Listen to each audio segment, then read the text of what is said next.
Dr. Nonato Rodrigues é médico neurologista, especialista em sono e dentre os distúrbios do sono, um bastante importante e significativo é a conhecida insônia.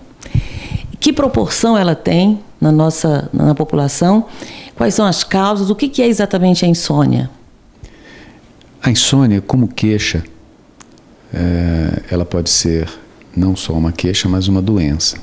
Se ela for apenas uma queixa ou um sintoma, é talvez, para você ter ideia, a queixa mais comum que tem em medicina.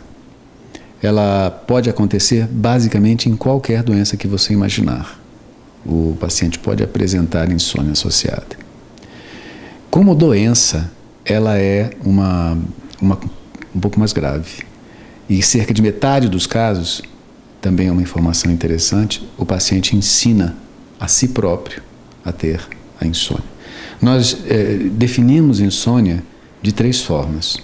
Como uma dificuldade de iniciar o sono, como um sono que pode até começar rápido, mas ele se degenera à medida que ele se passa, quer dizer, o indivíduo apresenta muitos despertares no meio da noite, ou um despertar antes, muito antes do que ele necessitaria.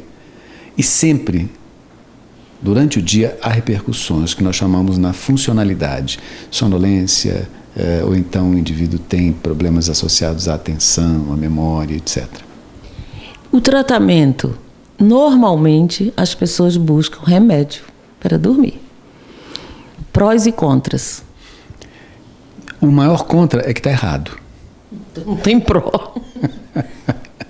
O que nós temos que entender com relação à insônia é o seguinte: existem 2 núcleos dentro do nosso cérebro que são responsáveis pelo nosso comportamento em relação a sono e vigília. O núcleo que controla o sono, ele funciona durante a noite e inibe o núcleo que controla a vigília. E o núcleo que controla a vigília funciona durante o dia, inibindo o que controla o sono. Aí eu posso perguntar para você e para os seus telespectadores, qual que é o mais importante? É o sono ou é a vigília? Basta você imaginar que todas as nossas funções que falam da nossa sobrevivência, comer, beber, reproduzir, lutar, fugir, tudo isso a gente faz dormindo ou acordado? Acordado. Então, sempre que você colocar o seu cérebro numa situação em que ele pode escolher sono ou vigília, ele vai escolher impreterivelmente a vigília. E nos pacientes com insônia, é exatamente aí que reside o problema. Os núcleos que controlam a vigília, eles estão superfuncionantes, seja porque eles foram treinados assim, seja porque há influências de remédio ou de outras coisas, esses núcleos são superfuncionantes. Então, eles cedem o seu lugar para o sono pouquinho tempo. Qualquer 2 horas eles já estão funcionando de novo. E o grande problema do tratamento da insônia com remédio é que todos os remédios que nós temos disponíveis no Brasil agem em cima do núcleo que controla o sono, tentando aumentar a sua eficácia. O problema é que você está tratando uma coisa que está normal. O núcleo do sono está normal. Não adianta dar remédio para ele. Está fadado a se perder a eficácia ao passar do tempo. Enquanto que, para tratar daquele núcleo que controla a vigília, nós não temos disponível remédios, por enquanto, no Brasil. Nós temos anestesia geral. Você quer dar um anestésico geral, tudo bem, mas ninguém vai viver assim, né?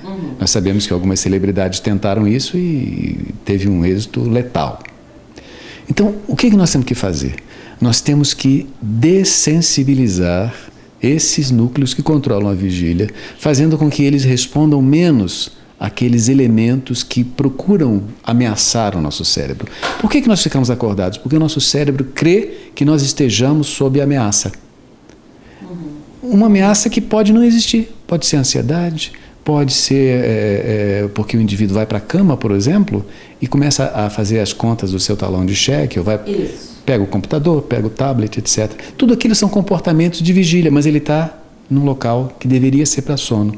Então, de novo, ele tem 2 estímulos, sono e vigília ao mesmo tempo. O cérebro vai escolher o quê? Vigília. E o que fazer? Alguma terapia? Sim, nós temos que descondicionar.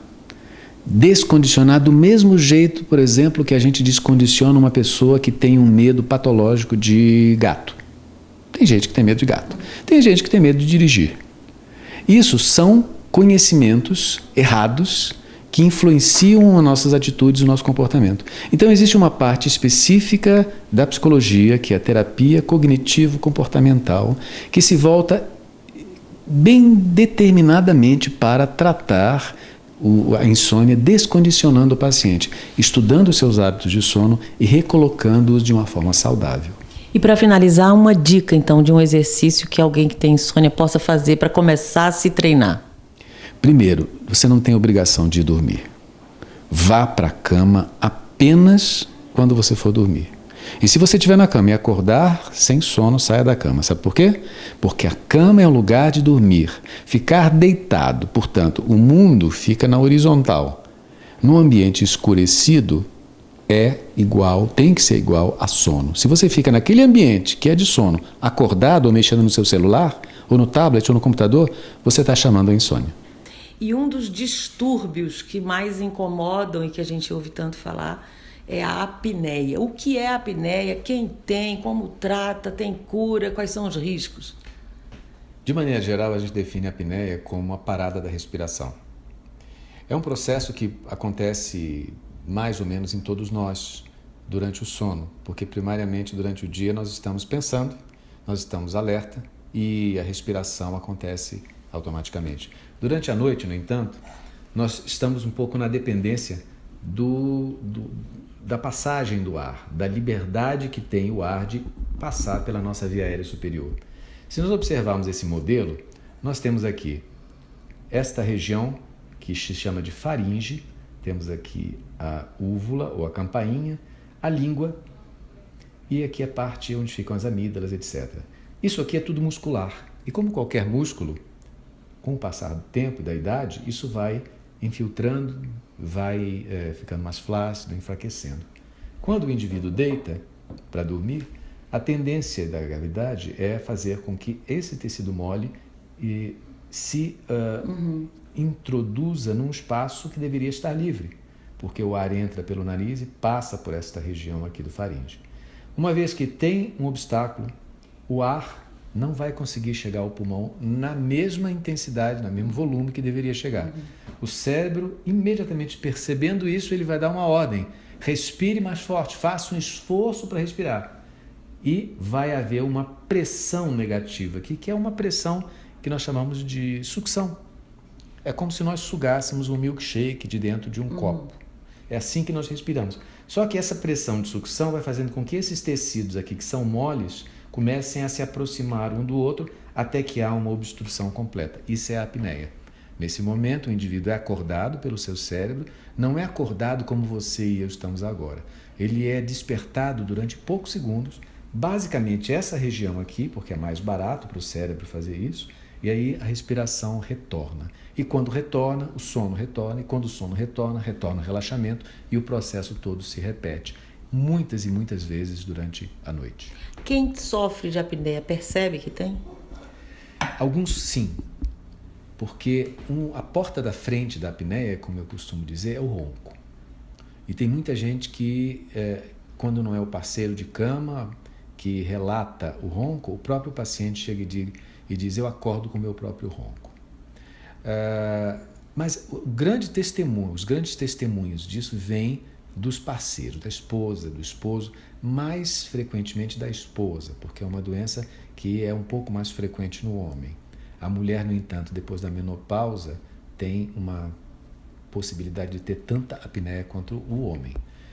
O ronco, que é o grande carro-chefe da apneia, ele pode ser muito intenso, mas tão intenso que alguns trabalhos de cientistas ingleses, de alguns anos já, mostram que as esposas de pacientes que roncam têm uma perda auditiva no ouvido voltado para o lado onde dorme o marido. Nossa! E o tratamento? A apneia tem diversas consequências. É preciso, antes de qualquer coisa, que se diga que a possibilidade do paciente morrer durante uma apneia é zero. Ele nunca vai morrer, porque o cérebro sempre vai despertá-lo. A não ser, claro, que ele esteja anestesiado e sem suporte ventilatório. Em condições normais, ele não vai morrer. O problema é que com tanta fragmentação, o sono toda hora interrompido por causa dos episódios de apneia, As baixas de oxigênio constantes, seguidas, durante diversos anos, vai fazer com que o cérebro se torne insensível a diversas substâncias importantes, a diversos hormônios que controlam, por exemplo, o batimento cardíaco, controlam a resposta do nosso organismo à glicose, controlam a resposta do nosso organismo com relação à absorção de gordura. Então, consequências da apneia podem matar. Diabetes, hipertensão arterial, arritmias cardíacas, o sangue fica mais grosso, pode ocasionar infarto do coração ou do cérebro, etc. Então, o tratamento da apneia, e a apneia é uma doença relacionada é um problema de saúde pública, o tratamento da apneia, do ponto de vista teórico, poderia economizar milhões e milhões fazendo com que o paciente não tivesse diabetes e outras complicações e com isso não precisasse usar mais remédios, procurar mais o sistema de saúde, etc, etc. Para tratar a apneia, o único tratamento até hoje que tem garantia de eficácia do ponto de vista da literatura médica é o uso de um aparelho de pressão positiva contínua. E isso é basicamente um aspirador de pó que, em vez de aspirar, ele sopra. Ele pega o ar do ambiente, coloca numa turbinazinha, um aparelho muito pequeno, parece um reloginho de cabeceira. Ele pega o ar do ambiente, põe numa pressão ali dentro, uma turbina, e joga aquilo através de um tubozinho que nós chamamos de traqueia, numa máscara mais ou menos como essa, colocada no nariz do paciente, ou nariz e boca, e esse ar que entra no paciente simplesmente abre essa região que estava fechada enquanto o paciente está dormindo. Síndrome das pernas inquietas. Para mim era uma coisa tão incomum e rara e parece que nem é, né? Infelizmente, Mônica, o que você falou agora não é só verdade para você, é verdade para muito médico também. A síndrome das pernas inquietas, que muda de nome, aliás, se chama hoje de doença de Willis-Ekbom, foi descrita pela primeira vez pelo próprio Ekbom em 1948. E ele teve uma tirada genial quando disse que a síndrome das pernas inquietas é a doença rara mais comum que você vai ouvir falar. Imagina. Ela se caracteriza basicamente por uma necessidade premente de mexer as pernas. Uma necessidade absolutamente consciente e premente de mexer as pernas, frequentemente associada a uma sensação enorme de desconforto, que surge em repouso, que melhora quando o indivíduo mexe as pernas e que acontece predominantemente, ou piora muito, à noite. Entre 7 e 11 da noite começa e vai impedindo o sono do paciente até umas 4 ou 5 da manhã. Eu tenho pacientes que, infelizmente, têm só pela madrugada. Eles conseguem dormir rápido, mas são acordados pela madrugada e ficam 2 horas sem conseguir dormir de novo. Por quê? Eles sentem uma verdadeira agonia, um comichão nas pernas. E eles mexem as pernas, aquilo passa. E quando eles vão dormir de novo, aquilo volta. E o que causa isso? É bastante complexo esse mecanismo. Ele envolve em parte, o sistema nervoso central, numa região muito próxima da região que causa a doença de Parkinson. Embora a síndrome das pernas inquietas nada tenha a ver com doença de Parkinson.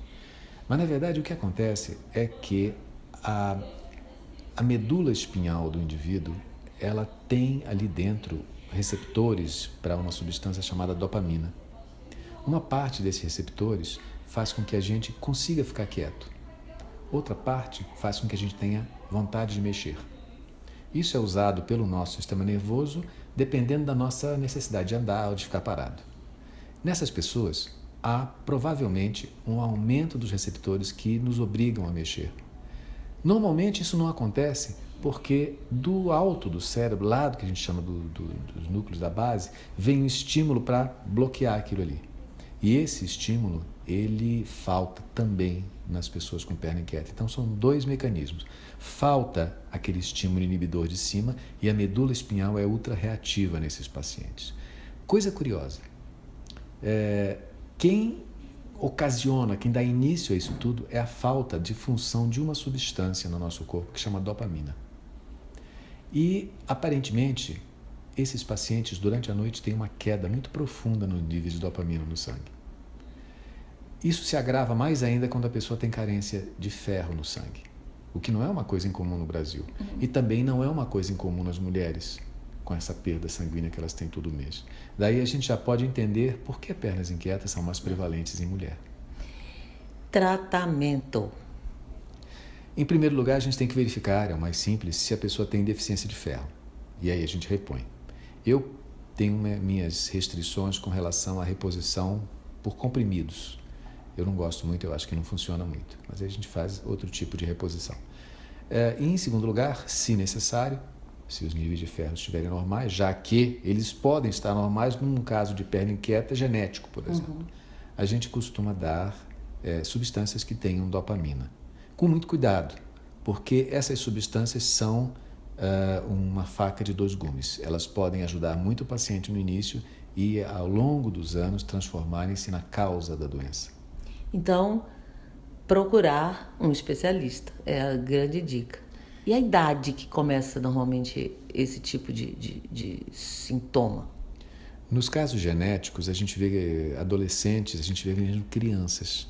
Alerta para as mães cujas crianças apresentam dores nas pernas e solicitam massagens.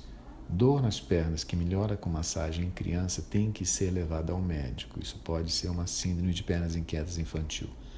E isso se agrava na faixa adulta, na faixa etária adulta. E um dos distúrbios que causam grande atenção, que provocam atenção, é a narcolepsia, que a gente imagina que está tão longe, né, de cada um de nós, e a gente vai ter aqui algumas informações importantes e alertas. O que é a narcolepsia e por que a gente não tem tanto conhecimento deles? De novo, porque a medicina do sono é relativamente recente como especialidade, as pessoas não têm interesse em sono, elas não estudam sono, elas acham que só tem apneia e insônia como doenças relacionadas a sono. Mas narcolepsia é uma doença velha, uma doença antiga, que foi descrita em 1888 na França. E de lá para cá, cada década que passa, a gente conhece mais. Recentemente, a gente tem tido, inclusive, pistas com relação à origem da doença. A narcolepsia é uma doença genética que se manifesta em algumas pessoas, algumas que têm uma tendência à perda de alguns neurônios que produzem uma substância chamada hipocretina. Essa é uma substância que todos nós temos e que nos mantém acordados. Os narcolépticos perdem essas substâncias, perdem esses neurônios que a produzem e nós não sabemos como. Essa substância nos mantém acordados. Quando a gente a perde, a gente dorme. Então a narcolepsia tem como primeiro elemento, como primeiro sintoma, uma sonolência absurda, umas crises de sono abruptas, extremamente repousantes, aliás. O indivíduo dorme em qualquer lugar, em qualquer situação, durante poucos minutos, acorda como se tivesse dormido a noite inteira. Mas o sono noturno dele é horroroso. O segundo sintoma é um fenômeno que nós chamamos de cataplexia, que é uma perda da força muscular, do tônus muscular, quando ele sorri. Então ele está ouvindo uma piada muito bonita, o time dele faz um gol no campeonato e ele cai no chão sem força. O terceiro sintoma é a alucinação durante a noite. Ele vai dormir, ele vê animais, pessoas, coisas andando pelo seu quarto e essas coisas não existem. Quarto lugar, paralisia de sono.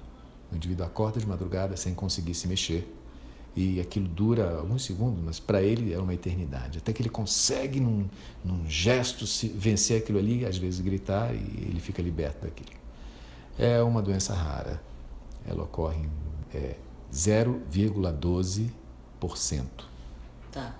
E a prevalência é 3 vezes maior. Mas isso faz ainda com que Brasília, que se nós juntarmos Plano Piloto e Lagos, Sul e Norte, Taguatinga e Sudoeste e Noroeste, nós deveríamos ter, em média, uns 750, 760 pacientes. Ora, infelizmente, a gente não vê a narcolepsia nos consultórios médicos, a gente não vê a narcolepsia mesmo nos hospitais. Então, onde estão esses pacientes?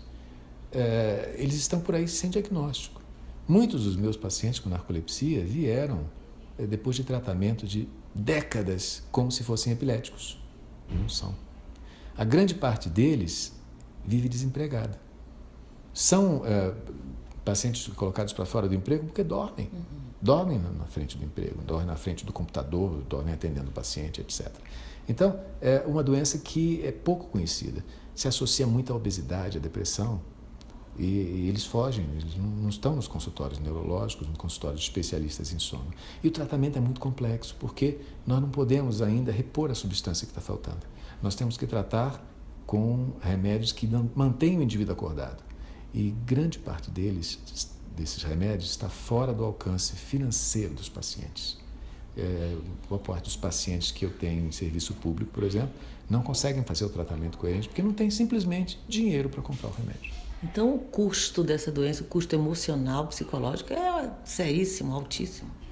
Se eu posso te contar uma história, eu tinha um paciente que ele não conseguia ter amigos, porque ele era adolescente na época. Os amigos sabiam que se ele risse, ele ia cair no chão. Então eles se reuniam numa rodinha e contavam piadas, o indivíduo caía no chão e todo mundo ria dele. Ele foi se isolando e é uma das consequências do narcoléptico. O círculo social dele é muito restrito por causa disso. Mais uma vez, procurar o diagnóstico correto. Sim, e o que é pior, é preciso informação a respeito da doença. Se você não pensa nela, você não vai nunca fazer diagnóstico. Fico alerta.